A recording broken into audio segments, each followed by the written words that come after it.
ఈరోజు దేవుడి దగ్గరకు వస్తాం మనం. ఈరోజు ప్రపంచం అందరూ భక్తులే, కానీ దేవుడి దగ్గరకు వస్తాం. కానీ దేవుడి దగ్గరకు వచ్చినప్పటికీ మనలో ఉన్న దౌర్భాగ్య లక్షణాలు ఎందుకు విడిచిపెట్టలేకపోతున్నాం? దేవుడి దగ్గరకు వస్తున్నాం, చర్చికి వెళుతున్నాం, పాటలు పాడుతున్నాం, ప్రార్థనలు చేస్తున్నాం, చందాలిస్తున్నాం, కానీ సమాజం బయటికి వెళ్ళి ఎందుకు అన్యాయం చేస్తున్నాం? వీళ్ళు కదా చెప్పండి. ఈరోజు భక్తి ఒక పక్కన పెరిగిపోతుంటే న్యాయం కూడా పెరగలగా, కానీ అన్యాయం ఎందుకు పెరుగుతుంది అంటే అన్యాయం చేసేవాళ్ళు ఎవరో తెలుసా అండి?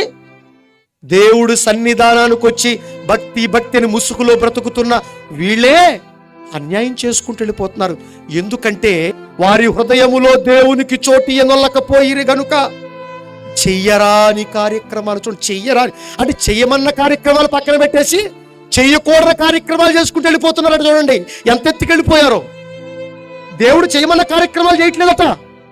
దేవుడు చెప్పిన న్యాయం, దేవుడు చెప్పిన ధర్మం, దేవుడు చెప్పిన సత్యం అవి వదిలిపెట్టేసి చెయ్యకూడని కార్యక్రమాలు, అన్యాయం, అక్రమం, స్వార్థం, దౌర్జన్యం, చంపటం, పాడు చేయటం, మోసం చేయటం, ఎదుటి వ్యక్తిని తోలనట్టం, అబ్బాబ్బాబ్బా చెత్త చెదారం అంతా పేరుకుపోయిందండి, పేరుకుపోయింది.